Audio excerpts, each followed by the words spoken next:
Brooks, thanks so much. And really thankful to be here today. Those were some really wonderful presentations, and I think really have sort of laid the groundwork for what I want to talk about today, which is, one of our newest pilot programs to, I think, hopefully help start kind of working towards these, potential solutions. I think, Gabe and Ben and their organizations have been sort of working hard at trying to attack these challenges, and we're hoping to kind of continue to support that kind of mindset in trying to find these solutions to, kind of these broader challenges. So, I think we received a bit of background, but just to kind of quickly go through, some of it again to provide some acknowledgement here. We definitely acknowledge that there has been an inequitable energy burden and access to clean energy over the years. Mass CEC has, been operating for over 10 years, and us and other organizations have run a lot of, programs, but maybe unintentionally have not been able to reach everyone. And so, we're seeing that low-income homes have a disproportionate energy burden. Research shows that solar adoption lags for renters in minority communities. Mass Save's done a non-participant study that's found that renters, low-income households, and non-English speaking households are more likely to not utilize energy efficiency incentives. Again, a lot of what Gabe's team is working on. But we want to acknowledge that, we've got sort of these broad, ambitious climate goals, and, truthfully, all residents of Massachusetts need and deserve to be a part of that collective clean energy future. And so how do we sort of address that? And, we've run, previous community-based models like Solarize and Heat Smart, which kind of focus on outreach and education, like right out of the communities. But we continue to see barriers, a lot of what's been mentioned before: upfront costs, landlord-tenant split incentives, and limited time. And we've also learned that not all communities are well served by a volunteer-led model, but also know that we think that a lot of the ideas lie within the communities and businesses there in those spaces. And so, how do we kind of harness that energy, and also know that those relationships with the trusted community partners are also key to success in campaigns and sort of other initiatives. So, so with that kind of background, we've put forth Empower, which is our goal with the program is to provide access to the benefits of clean energy or meaningfully reduce energy burden for previously underserved populations in Massachusetts. And I'll talk about both of those kind of highlighted areas there because we think they're more unique to the approach here.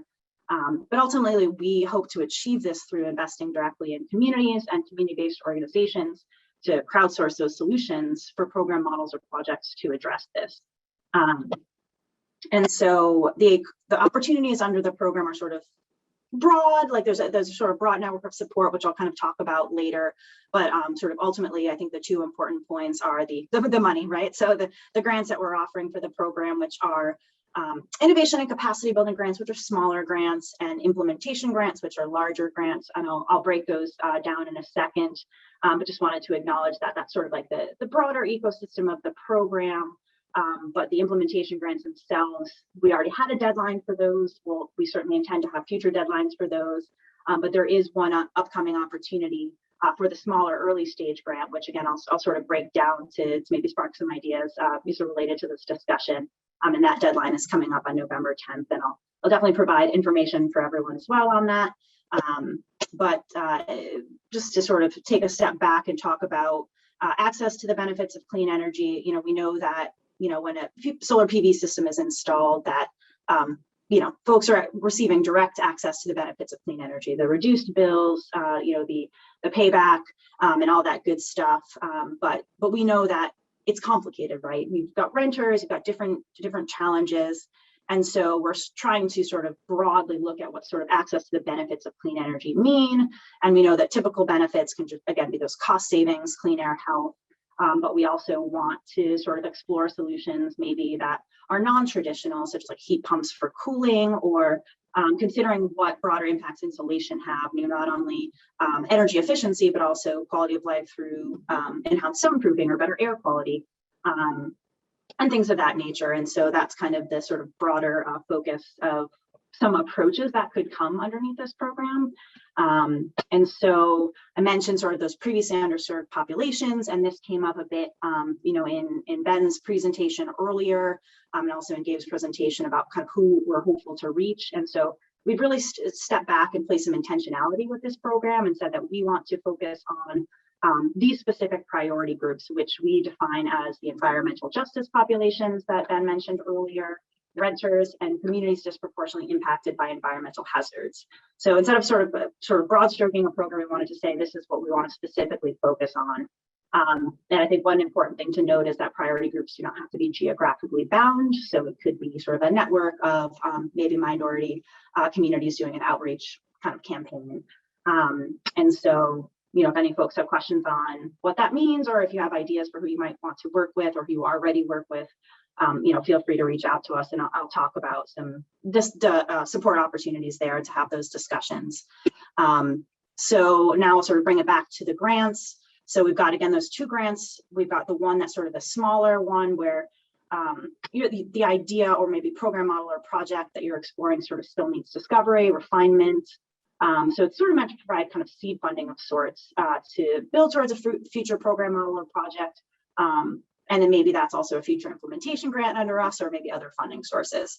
Then the implementation grant, the one I mentioned, which has already had a deadline passed, but will have more in the future, is when you can actually sort of, you've got your program and it's ready to go and you just need funding to make it happen, which you can also do, outreach from some of that early stage stuff kind of under this grant as well. We recognize there's some nuances between those grants, and that's just like sort of a brief overview. We've got office hours for folks to kind of learn more about the differences and kind of talk about their ideas. And we've had a lot of really exciting conversations then. And so what I wanted to do is maybe put forth some, I think that was sort of like a quick definition of what that is, but wanted to kind of put out some hypothetical examples, eligible uses for these to kind of paint the bigger picture of kind of what you can do with especially these innovation capacity building grants.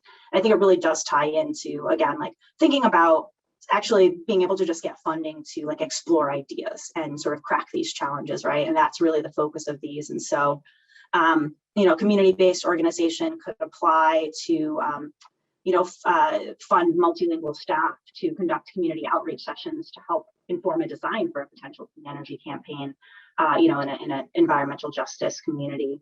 I think one of the things that was also mentioned, I think last week, that we learned about the Community First program under Mass Save. So folks could, maybe a partnership of a municipality and a community-based organization could come in and just get capacity building funding to prepare to sort of apply to a program like that, or even maybe use that funding actually to supplement. There's a new energy advocate position underneath that program, which we think is really phenomenal, and it's encouraged to be about 5 to 10 hours. You could maybe apply to this funding to actually make that a bigger, bigger role, because we really see the value in that role, and it's a really exciting development out of that program.